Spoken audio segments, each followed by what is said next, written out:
Bridge, Davenport Public Works crews have put up HESCO barriers in the village of East Davenport. You can still access River Drive on Mound Street right now. The village may be able to avoid the floodwater. The seawall at LeClaire Park and Lake Davenport marinas offer protection up to 22 feet of flooding. LeClaire Park is 100% covered with Mississippi floodwater, which continues rising further into downtown Davenport right now. It's at about 19.5 feet. At that point, water is at field level at Modern Woodman Park. It's also affecting the Quad City Times parking lot. It's in just a matter of hours. Lock and Dam 15 will be closed as well once the river reaches a height of 20 feet. While much of our flood coverage has been from the Metro Quad Cities, it is far from the only area experiencing flooding right now. News 8's Charles Hart went to Muscatine to see how they are gearing up for major flooding. Today, floodgate number 1 is closed here in Muscatine as river levels continue to rise. I spoke with the communications manager with the city who says they've been preparing for weeks.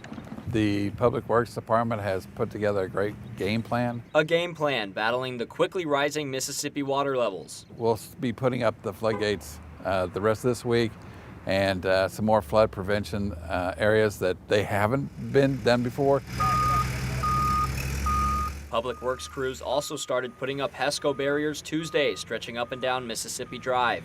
The city is providing residents and business owners with empty sandbags, and they're responsible for getting sand and filling the bags. Some of the traffic control issues that some of these corporations and everything to get their work trucks around and everything, we work with them on that too. The National Weather Service says the Mississippi River at Muscatine is expected to climb as high as 22.7 feet in this area by 7 p.m. Monday, which impacts Mississippi Drive, which is closed today as well. In Muscatine, Charles Hart, WQAD News 8.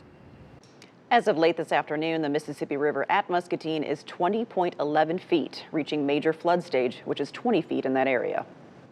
Meanwhile, the National Weather Service maintains its forecasted 21.6-foot crest expected to hit either Sunday night or Monday morning. The Mississippi River is about 2 feet shy of the crest right now. In its updated outlook today, hydrologist Matt Wilson says rainfall in the next week looks minimal. The river will then start making the long, slow recession back into its banks. Such a wild sight to see the ballpark surrounded. Yeah, it really is. On the other side of things, just great weather.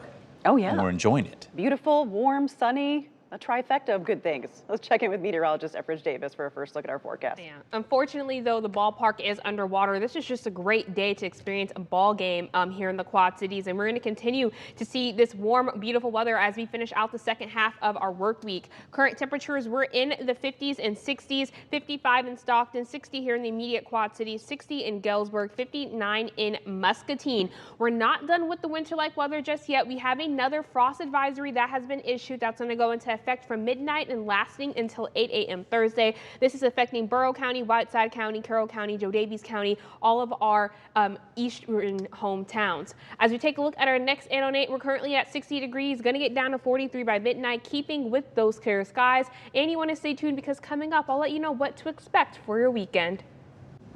All right, residents at Campbell's Island, meanwhile, face another challenge beyond the floodwaters. Tonight, News 8's Cesar Sanchez tells us about their growing frustration with their power company. Okay. Joe Lolleman and his neighbors have seen their paradise become a nightmare. I've lost track with how many floods that I've gone through. 1/3 of Campbell's Island is under 3 feet of water, causing an inconvenience they're used to. Anyone that lives in this environment for any length of time knows that they have to protect themselves, and nobody else is going to do it for them. In 19 and 20, flood was about like this. For the last 4 days here on Campbell's Island, this has been the only way people have been able to get around these floodwaters. But this time, they're not just dealing with the wrath of the river. A dozen Mid-American customers say their gas is getting shut off too. I can't do anything to compensate for the loss of gas. I wouldn't have any hot water. I wouldn't have a stove that I could cook from. These new regulations that never existed before are going to force me to leave my house. Mid-American says shutting off the gas is necessary. This is a challenging situation for everyone.